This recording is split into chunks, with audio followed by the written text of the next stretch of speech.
संघर्ष की राह पर जो चलता है वही संसार बदलता है। संघर्ष की राह पर जो चलता है वही संसार बदलता है। जिसने रातों में जंग जीती है, जिसने रातों में जंग जीती है वही सूर्य बनकर निकलता है। जिसने रातों में जंग जीती है वही सूर्य बनकर निकलता है। नमस्कार बच्चों, मैं सुमित केडी, आपके अपने channel Sumit KD physics classes में आपका स्वागत। आज का जो हमारा टॉपिक है वो होने वाला है व्हाई वी हैव टू आई। हमारी दो आंखें क्यों होती है? Instead of just one, instead of just one मतलब ये हुआ कि जो हमारे पास भगवान ने दो आंख क्यों दी है। एक से भी तो हम देख पा रहे हैं, एक से भी देख पा रहे होंगे आप। अगर आप एक आंख बंद करते हो तो भी आपको दिख रहा है, एक आंख आप बंद कर लेते तब भी आपको दिखता है। अब बताओ मेरे को क्या समस्या आ रही है कि हमें फिर दो आंख क्यों दी? तो इसका कोई ना कोई कारण रहा होगा। तो पहला कारण लिखिए, having two eye, having two eyes give us wider area to see. मतलब ये होगा कि हमारे भगवान ने दो आंखें दी हैं या हमारी नेचर ने हमें दो आंखें दी हैं। उसका कारण क्या है? तो उसका कारण है कि हम ज्यादा एरिया देख सकते हैं, क्योंकि with the help of one eye, because with the help of one eye we are able to see 150 degree. यानी कि जो एरिया है वो 150 डिग्री तक देख सकते हैं। कितनी डिग्री तक? 150 डिग्री। मैं आंख को बंद करूंगा तो मैं यहां से लेकर इस एरिया में देख सकता हूं। यानी कि ये इधर वाला जो 30 डिग्री का एरिया है वो मैं नहीं देख पाऊंगा। लेकिन with the help of two eye we are able to see completely 180 degree, यानी कि 180 डिग्री तक हमें देख सकते हैं। इसीलिए हमें दो आंखें दी गई। बात समझ में आ गई? सेकेंड बात आती है कि दो आंख क्यों दी गई इसमें। उसका एक फायदा और है, having two eye enable us to judge accurate distance। बोल रहा है कि दो आंख होने से हमें जज करने में आसानी रहती है एक्यूरेट डिस्टेंस को। फॉर एग्जांपल के लिए जो हमारा शेर है उसको शिकार करने के लिए आंखें दी हुई है भगवान ने। तो होता क्या है कि उसकी दोनों आंखें सामने हैं, क्योंकि उसको जज करना होता है। जैसे हमारी आंखें सामने होगी तो हम एक्यूरेट डिस्टेंस जज करते हैं कि कितनी दूरी पर है। फॉर एग्जांपल के लिए अगर हमें एक आंख से इसको मिलाना चाहिए, इसकी टिप को आप मिला के देखना कि एक आंख से आप मिलाने की कोशिश करोगे तो ये मिलाने में बड़ी डिफिकल्टी आएगी। लेकिन with the help of two eye we are able to, देखो ये आराम से मैच हो जाती है। आप खुद करके देख लेना ये एक्सपेरिमेंट कि जब आप पिन की नोक को मिलाओगे दूर से लेके आना एक आंख से, तो वो मिलने में डिफिकल्टी जाएगी, क्योंकि एक्यूरेट डिस्टेंस हमें पता नहीं लग पाता। लेकिन दोनों आंख होने की वजह से आपको ये जज हो जाती है कि एक्यूरेट डिस्टेंस कहां होती है। जैसे टाइगर को जब जंप करना होता है, जहां पे उसका शिकार होता है, तो वहां वो क्या करता है? जंप करता है। अगर उसको एक्यूरेट डिस्टेंस नहीं पता होगी तो जंप नहीं कर पाएगा। इसके मुकाबले में जो अपने डियर्स हैं, जो प्रे हैं, दूसरों का शिकार है, उनको बचना होता है। जैसे डियर का एग्जांपल दे, रैबिट का एग्जांपल, उनकी आंखें साइड में होती है। कारण ये है कि उनको 360 पे देखना होता है। वो गर्दन घुमाएंगे इतनी देर में तो जप लेगा उसको शेर, समझ रहे हो ना? तो इसीलिए उनके चारों तरफ से दिखता रहता है उनको, इसीलिए उनके इधर आंखें लगा के रखते हैं। और शेर को वो प्रीडेटर है, यानी कि शिकारी है, उसको जज करना होता है, उसको पकड़ना होता है शिकारी, इसलिए उसके सामने, ताकि जितनी दूर उसका जज हो जाए, एक्यूरेट डिस्टेंस जज हो जाए, वो वहां पे पंजा मार के उसको, अपने शिकार को पकड़ सके। ठीक है बेटा? तो ये दो कारण थे कि जिससे हमें दो आंखें दी गई है। एक तो वाइडर एरिया दिख जाता है, दूसरा कि एक्यूरेट जज हमें डिस्टेंस हो जाती है। उसके बाद में बात करते हैं गिफ्ट ऑफ विजन की। अगला जो टॉपिक हमारा है गिफ्ट ऑफ विजन। ये दोनों पॉइंट लिख लेना आप। गिफ्ट ऑफ विजन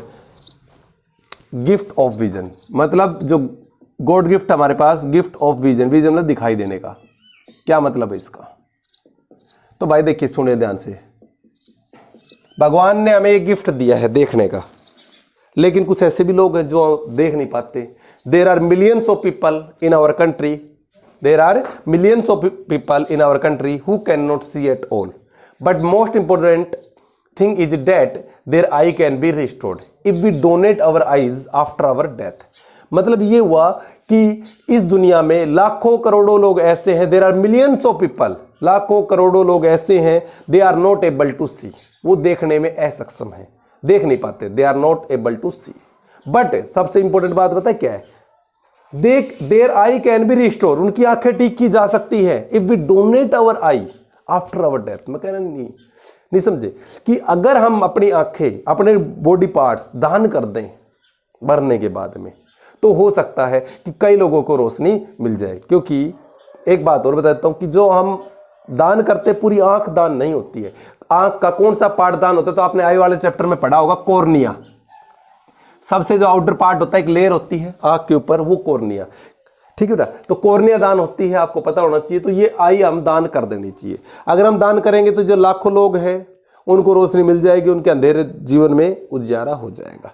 तो आपको समझ में आ रहा होगा, जैसे कि हम मर जाते हैं, क्या करते हैं, जला दिया जाता है, राख कन्वर्ट हो जाती है।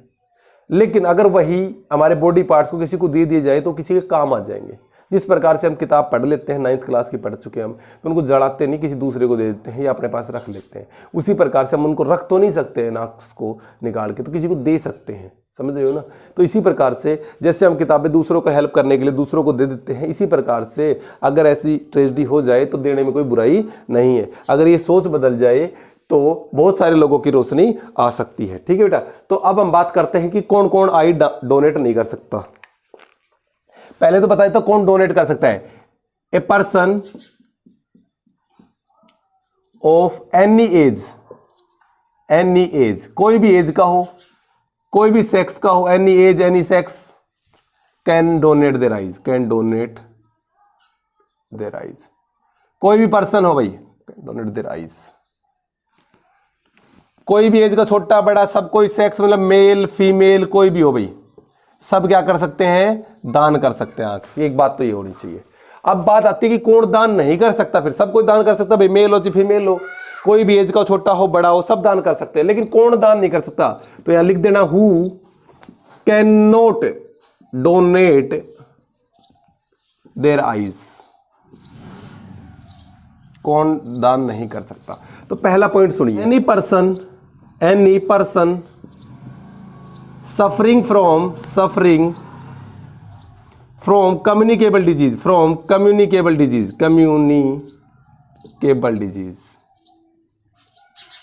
नहीं समझे। जो बीमारी एक पर्सन से दूसरे पर्सन में फैल जाती है उसको बोलते हैं कम्युनिकेबल डिजीज। जिस भी पर्सन को ये बीमारी है, person suffering from communicable disease can not donate, वो डोनेट नहीं कर सकता, ठीक है भाई। लाइक एग्जाम्पल, अगर डिजीज का एग्जाम्पल दूं, मैं डिजीज का एग्जाम्पल दूं तो आप लिख लेना, हेपेटाइटिस, उसके बाद में HIV एड्स, ठीक है, ETC बता दिया मैंने। कॉमन बीमारी है जो आप सभी ने पढ़ा होगा बायोलॉजी में, कि जो बीमारी दूसरों से फैल जाती है उसको बोलते हैं कम्युनिकेबल डिजीज। और जिस भी पर्सन को वो कम्युनिकेबल डिजीज है, जैसे कि आपको कॉमन मैंने बता दिया हमारे फिजिक्स के according, tetanus, HIV AIDS, hepatitis, और भी बहुत सारी आपने बायो में पढ़ी होंगी। वो बीमारियां जिनको भी है कम्युनिकेबल डिजीज, वो दान नहीं कर सकता। पहली बात तो क्लियर होगी बात। और अगर मैं पूछ ले कि अगर आप फिर भी दान करना चाहते हो, अगर आपको कोई कम्युनिकेबल डिजीज है, अगर आपको कोई कम्युनिकेबल डिजीज है तो भी आपके आंखें दान हो सकती है, लेकिन किसी पर्सन को नहीं लगाई जाएंगी, वो आपको स्टूडेंट्स को पढ़ाने के लिए लगा देंगे भाई। स्टूडेंट जो डॉक्टर होते हैं ना भाई, डॉक्टरों को भी तो आंख चाहिए होती है, पढ़ाएंगे उनको, वो आगे जाके ऑपरेशन करेंगे तो उन डॉक्टर्स को काम आ जाएगी। मतलब फिर भी आपकी आंख काम आ सकती है अगर आपको कोई बीमारी है तो। हाँ, किसी पर्सन को नहीं दे पाओगे, किसी की रोशनी ठीक नहीं हो पाएगी, लेकिन आप डॉक्टर बनाने में तो हेल्प करोगे ना, कि डॉक्टर बनेंगे तब कम से कम किसी का इलाज तो कर पाएंगे, तो इसीलिए उसमें भी काम आ जाएगा। तो ये आपको पता होना चाहिए कि कोई भी पर्सन किसी भी एज का हो, किसी भी सेक्स का हो, दान कर सकता है, लेकिन जिनको कम्युनिकेबल डिजीज है वो दान नहीं कर सकता। अब बात आती है कि जब आदमी इंसान मर जाए तो कितनी देर तक उसकी आंखें निकाल सकते हैं, कब तक उसकी आंखें निकाली जा सकती है। तो डेथ के बाद में, आफ्टर डेथ 4 to 6 आवर तक ये जिंदा रहेंगी, उनके बीच में उनको निकाल जाता है। डॉक्टर को कॉल करनी पड़ेगी, वो 5 से 10 मिनट लगेंगी उसको निकालने में।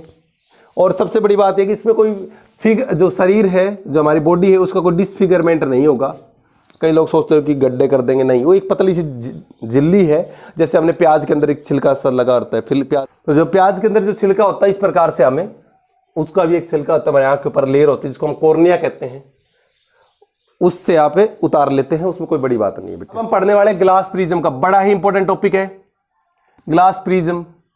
आप लोगों ने देखा होगा लैब के अंदर इस प्रकार से प्रिज्म को देखने में, तो यहां पे इसको बोलते हैं ट्रायंगुलर प्रिज्म। क्या बोलते हैं भाई? ट्रायंगुलर प्रिज्म बोलते हैं। क्या बोलते हैं इसको? Triangular prism. ट्रायंगुलर प्रिज्म आप देखोगे तो ट्रायंगुलर प्रिज्म में आपको मिलेंगे 3 पार्ट, तो आपको मिलेंगे 3 फेसेस तो मिलेंगे रेक्टेंगुलर, ये नोट कर लेना भाई, और 2 फेसेस मिलेंगे आपको ट्रायंगुलर भाई। टोटल मिला के कितने फेसेस हैं आपके? 5 फेसेस। किसी भी ट्रायंगुलर प्रिज्म के अंदर 5 फेस होते हैं, जिसमें 3 फेस रेक्टेंगल मिलेंगे, तो मिलेंगे रेक्टेंगुलर शेप के, रेक्टेंगुलर शेप के, याद होना चाहिए आपको। 2 फेस मिलेंगे आपको ट्रायंगुलर शेप के भाई, ट्रायंगुलर शेप के। टोटल मिला के 5 होंगे। एक बात ध्यान देना कि जो हमने पढ़ा था ग्लास स्लैब, ये भी ग्लास का बना हुआ था और प्रिज्म भी ग्लास का बना हुआ है, दोनों में अंतर है।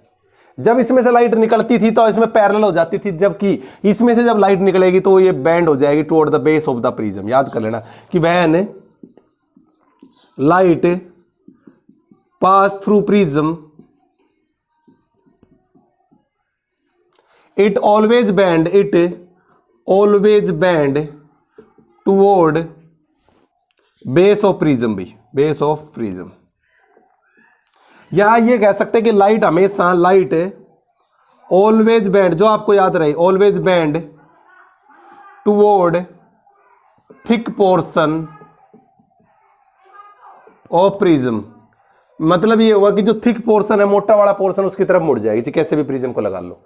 जबकि ग्लास स्लैब में हमेशा पैरेलल निकलती थी। कारण क्या था? ये पूछ लिया जाता है कि ग्लास स्लैब में तो पैरेलल निकलती, इसमें मुड़ जाती है, इसमें 7 कलर में नहीं टूटती, इसमें 7 कलर में टूट जाती है। तो कारण क्या है? तो दूसरी बात यह कि ग्लास स्लैब में ये पैरेलल इसलिए निकलती थी कि इनके जो अपोजिट फेस है ना, अपोजिट फेस पैरेलल है, जबकि इसमें opposite face not parallel, opposite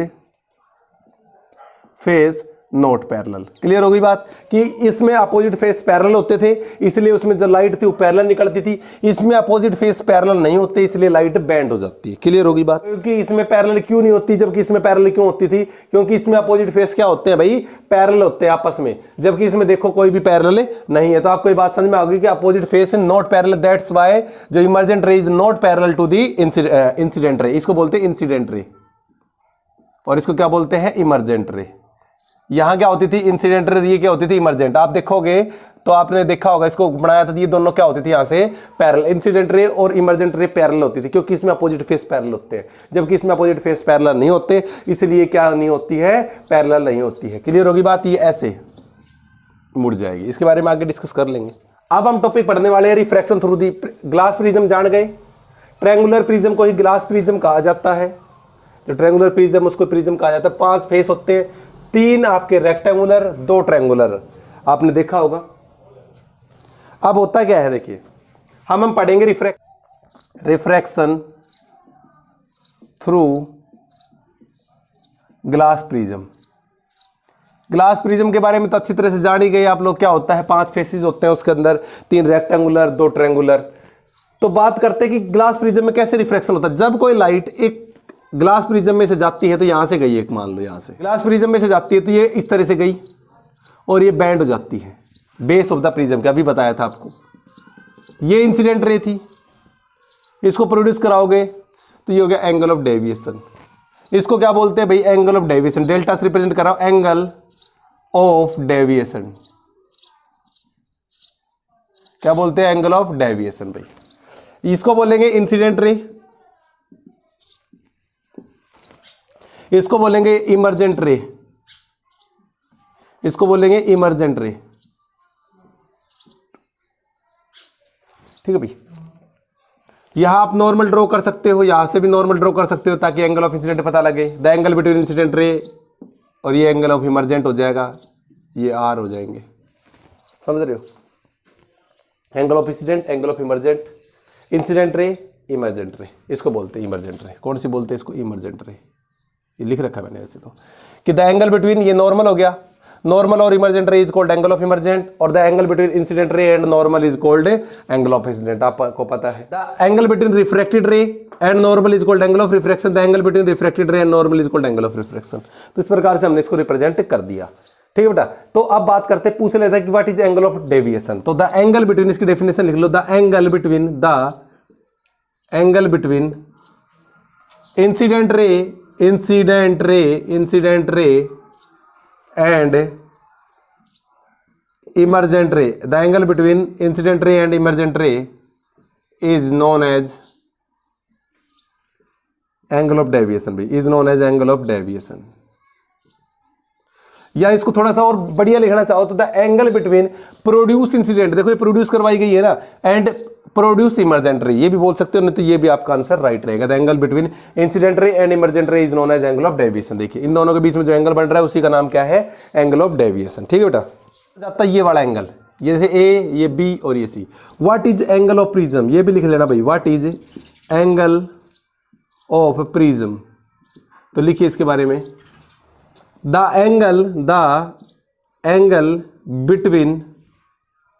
angle between two refracting surface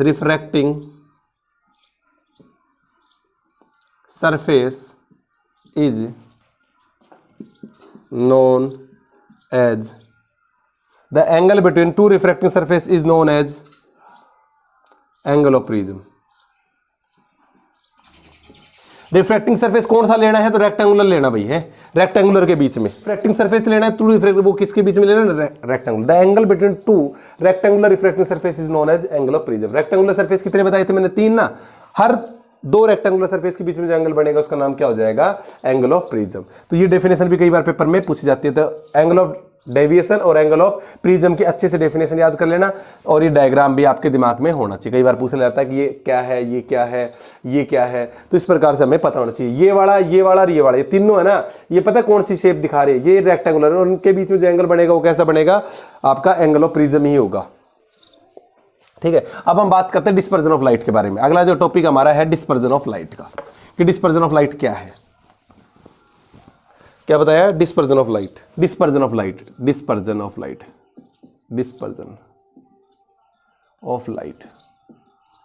disperse का मतलब होता है टूट जाना, कि जब कोई लाइट प्रिज्म में से पास होती है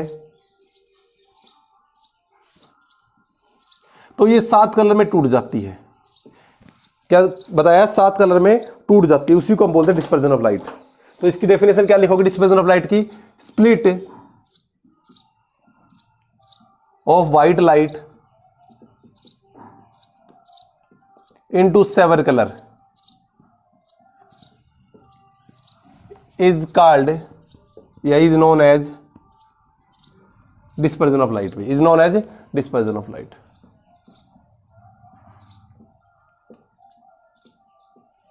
क्या होता है? Split up of white light, यानी कि व्हाइट लाइट का टूट जाना, 7 कलर में टूट जाना, डिस्पर्जन ऑफ लाइट। न्यूटन ने सबसे पहले बताया कि लाइट 7 कलर की बनी होती है, क्योंकि उसने जब एक व्हाइट लाइट को, आपको पता है सन से जो लाइट आ रही है उसको व्हाइट लाइट कहा जाता है, और वो व्हाइट लाइट को जब प्रिज्म में से पास करा तो 7 कलर में टूटी। कौन कौन से थे वो कलर? ट्रिक बता देता हूं उसकी, विबग्योर, VIBGYOR, विबग्योर। क्या बोलोगे? विबग्योर, VIBGYOR, यानी कि VIBGYOR। रेड ऊपर मिलेगा जब प्रिज्म में देखोगे तो आप इस प्रकार से, यहां से आप देख लेना, ये कलर 7 कलर में टूट गए।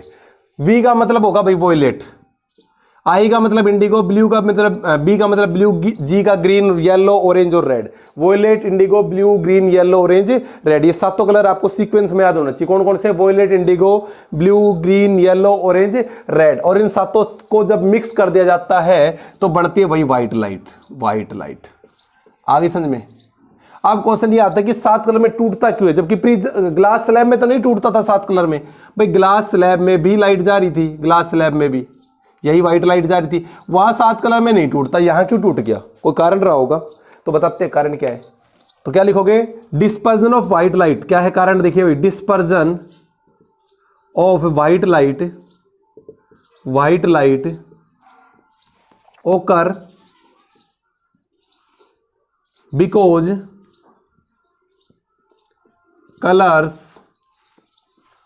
Of white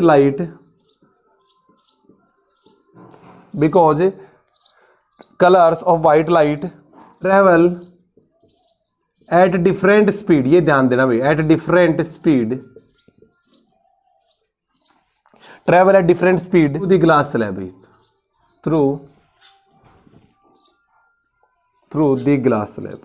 through the glass prism, sorry.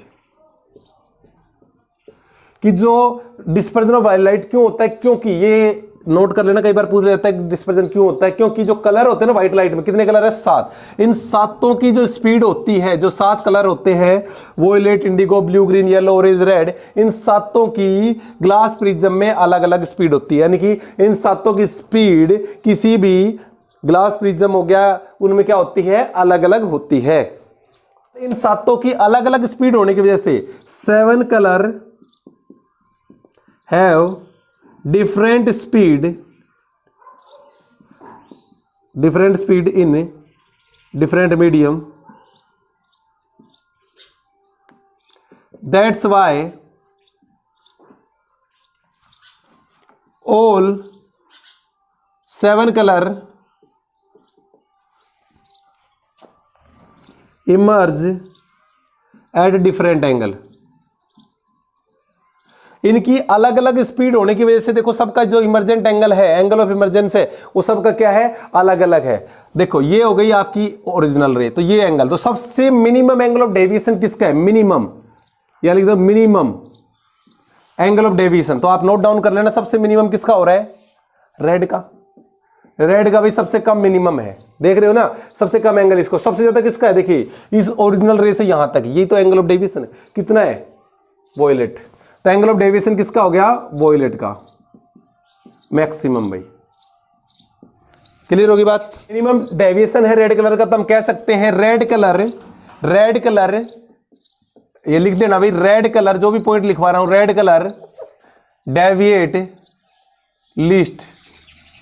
Angle से तो पता लग गया, एंगल से तो पता लगा कि भाई जो रेड कलर है उसका मिनिमम डेविएशन है, तो इसका मतलब रेड कलर सबसे कम फैल रहा है और वोयलेट सबसे ज्यादा बैंड हो रहा है, तो red colour deviate most, violet colour deviate most, सबसे ज्यादा। ये पॉइंट आपके दिमाग में होना चाहिए, ये वाली बात भी आप नोट डाउन कर लेना भाई, कि जो डेल्टा मिनिमम है, यानी कि डेविएशन बोलते हैं इसको, एंगल ऑफ डेविएशन मैक्सिमम किसका है भाई, वोयलेट का, और सबसे कम किसका है भाई, रेड का। क्लियर होगी बात। ये पूछ लिया जाए कि वोयलेट का मैक्सिमम क्यों होता है भाई डेविएशन, बिकॉज इसकी जो स्पीड है ना ग्लास में, ये भी नोट डाउन कर लेना, वो स्लो है, सबसे स्लो है। सातों कलर में अगर पूछ लिया जाए सबसे स्पीड स्लो किसकी है, तो सबसे स्पीड स्लो वोयलेट की, और सबसे फास्ट स्पीड फास्ट किसकी, रेड की, जो सबसे ज्यादा चलेगा। यानी कि अब एक बात और पता लग गई, जिसकी स्पीड ज्यादा होगी उसका जो डेविएशन है एंगल का, वो क्या होगा, मिनिमम रहेगा। तो यानी कि रेड कलर है ग्रेटर स्पीड, या रेड कलर है फास्ट स्पीड, रेड कलर है fast speed, that's why it's angle of deviation is minimum. और यहां पे लिख सकते हो वोयलेट कलर है जी स्लोवेस्ट स्पीड, यहां पे लिख सकते हो एक पॉइंट बना के कि वोयलेट कलर हैव, इसकी जगह क्या लगा दोगे, slowest speed, that's why it's angle of deviation is maximum. Clear होगी बात। तो इस प्रकार से हमें यह पता लग गया कि क्यों ये सबसे कम फैलता है, क्यों ज्यादा फैलता है, क्योंकि अलग अलग कलर की अलग अलग स्पीड होती है। क्लियर होगी बात। एक चीज और लिख देते हैं यहां से, नोट डाउन कर लेना पूरी बातें, एक एक पॉइंट है ना यहां पे जो मैं बता रहा लिखवा रहा हूं वो सारे नोट डाउन करने हैं आपको। एक चीज और बताता हूं, अब मैं ऑर्डर लिख रहा हूं वेवलेंथ के अकॉर्डिंग, ऑर्डर लिख रहा हूं कलर्स का, increasing wavelength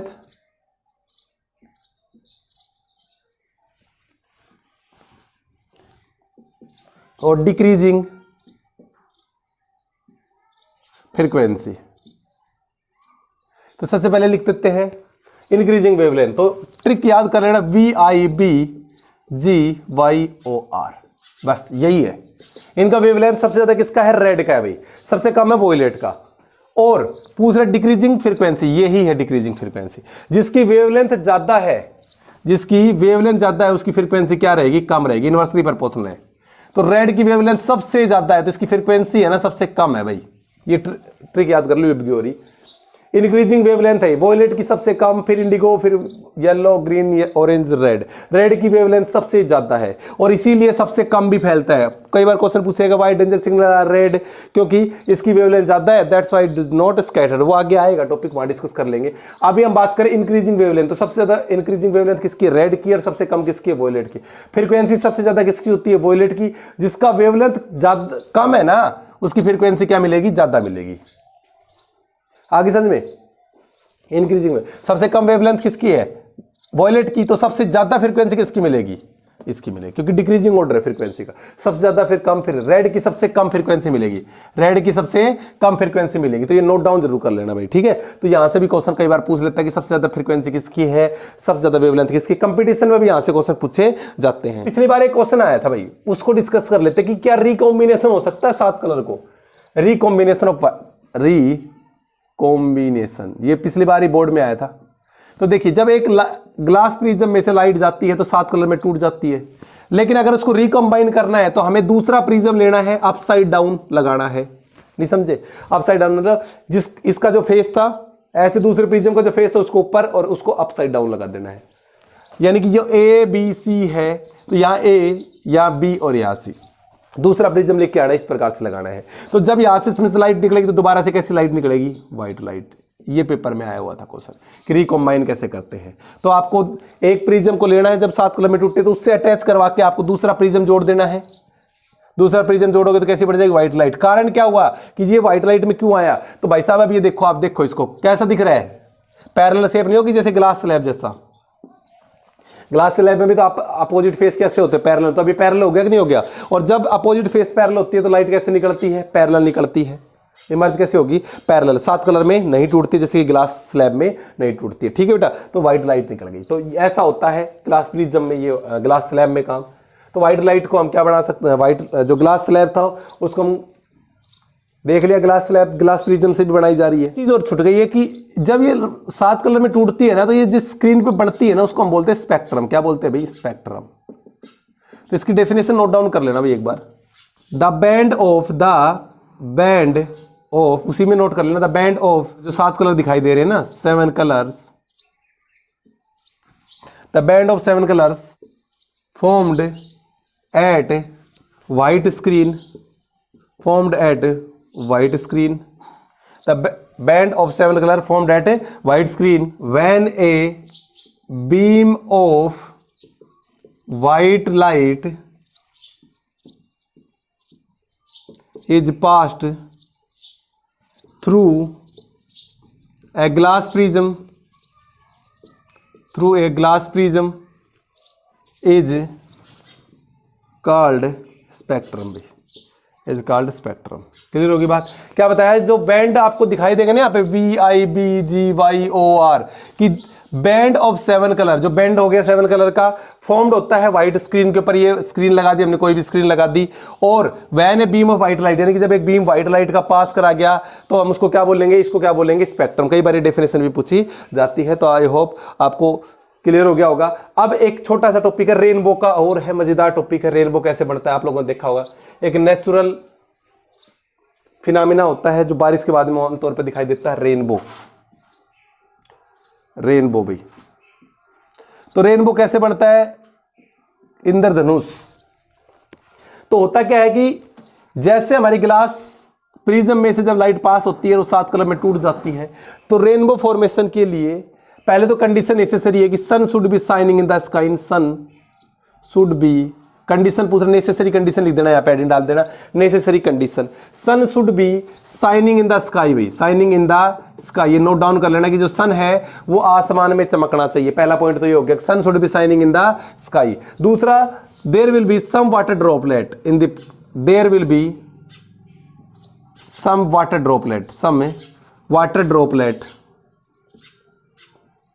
present in atmosphere भाई एटमॉस्फेयर। आप लोगों ने देखा होगा कि रेनबो तभी बढ़ता है जब अचानक बारिश आई हो और उसके अचानक में सूरज निकल के आ जाए, क्योंकि sun should be shining in the sky, सूरज रहेगा तभी तो व्हाइट लाइट मिलेगी, तो सन होना चाहिए। दूसरा, जो वाटर की ड्रॉपलेट प्रेजेंट होनी चाहिए। वाटर की ड्रॉपलेट, अब भाई धूप निकल रही है, बारिश हुई नहीं है, तो वहां से कहां मिलेंगी, समझ रहे हो ना। तो अचानक बारिश थम गई हो, एकदम रुक गई हो और अचानक में सूरज निकल जाता है, उस कंडीशन में रेनबो बनता है। या बारिश आ रही हो और हल्का हल्का सूरज कई बार निकलते हैं ना, जो बोलते हो गादर गादड़ी का ब्याह, वो वाला सिस्टम होगा, तो आपको क्या मिलेगा, रेनबो निकलेगा भाई। क्या बनेगा, रेनबो। और दूसरी बात, ऑब्जर्व करने की कंडीशन क्या है, ऑब्जर्व कैसे करोगे, तो आप ध्यान रखना कि जिस साइड में आप रेनबो देख रहे होगे उसके जस्ट पीछे होगा सन, हमेशा सन आपके बैक साइड में। अगर इधर रेनबो बढ़ रहा है तो आपके पीछे डेफिनेटली सन मिलेगा। तो ये ऑब्जर्व करने की कंडीशन है। रेनबो बनता कैसे, उसकी कंडीशन हो गई। अब रेनबो बनने के लिए हमें सन चाहिए, यानी कि सन से व्हाइट लाइट मिल जाएगी। और अब वाटर ड्रॉपलेट का क्या काम है, तो जो वाटर ड्रॉपलेट है ना, इट एक्ट एज प्रिज्म भाई। जो वाटर ड्रॉपलेट है वो किसकी तरह काम करती है भाई, प्रिज्म की तरह काम करती है। बात आपके दिमाग में होनी चाहिए। देखिए इसको समझते हैं डायग्राम से। ये हमने एक वाटर ड्रॉपलेट एटमॉस्फेयर में है, व्हाइट लाइट इसमें आती है, ये व्हाइट लाइट हो गई इंसिडेंट रे, इस पॉइंट को मान लेते हैं ए। ये लाइट गई, यहां से क्या हो जाती है, डिस्पर्स हो जाती है 7 कलर में, यहां क्या हो जाती है, डिस्पर्स हो जाती है। और ये जो पॉइंट बी है, यहां टोटल इंटरनल रिफ्लेक्शन होता है TIR, और ये वापस लौट जाती है ये, और यहां आपको कलर दिख जाते हैं भाई, VIBGYOR, ठीक है, ये कलर हमें दिख जाते हैं। हुआ क्या कि व्हेन द व्हाइट लाइट, अब इसका फिनोमेना समझिए, वर्किंग कैसे करता है, वर्किंग ये पेपर में पूछेगा, रेनबो कैसे वर्क करता है। तो when the white light enter into the raindrop, note कर लेना, when the white light enter into the raindrop act as a prism, जो रेनड्रॉप है आपका किसका कार्य कर रही है, प्रिज्म का काम कर रही है। When ray reach to the point A, here it refract, क्या होती है भाई, यहां पे रिफ्रैक्ट होती है, एंड डिस्पर्ज इनटू 7 कलर, बोलो समझ में आई नहीं आई, कि when the white light reach to point A, here it refract and disperse into 7 colour. इस पॉइंट पे, ए पॉइंट पे ये रिफ्रैक्ट भी होती है, मतलब इसको जाना ऐसे चाहिए था, ये लाइट बैंड भी हो जाती है, रिफ्रैक्ट भी होती है, प्लस में डिस्पर्स भी होती है। रिफ्रैक्ट तो हुई प्रिज्म होने की वजह से डिस्पर्स भी होगी, 7 कलर में टूट गई, यहीं से 7 कलर टूटना शुरू हो गया भाई। आगे समझे बात, 7 कलर में टूटे यहां पे, और ये गई पॉइंट बी पे। When the light reach to the point B, it is totally internally reflected back. Total internal reflection की कंडीशन क्या होती है कि जब लाइट डेंसर से रेयर में जानी चाहिए, क्या बताया, लाइट डेंसर से, अब ये रेयर था, ये डेंसर, अब डेंसर से रेयर में जाएगी तो क्या होता है, टोटल इंटरनल रिफ्लेक्शन। उसके लिए भी एक कंडीशन है, तो वो वाली कंडीशन के लिए मैं एक अलग से वीडियो बनाऊंगा, पूरा एक्सप्लेन कर देंगे TIR को, तो वहां समझ लेना। अभी आप समझ लो कि एट पॉइंट बी पे क्या होता है, TIR का टोटल इंटरनल रिफ्लेक्शन होता है जब लाइट डेंसर से रेयर में जा रही है। तो लाइट यहां से टकराती है, ये वापस उसी रास्ते में मुड़ आती है, और जब ये पॉइंट सी पे पहुंचती है अगेन रिफ्रैक्ट होती है।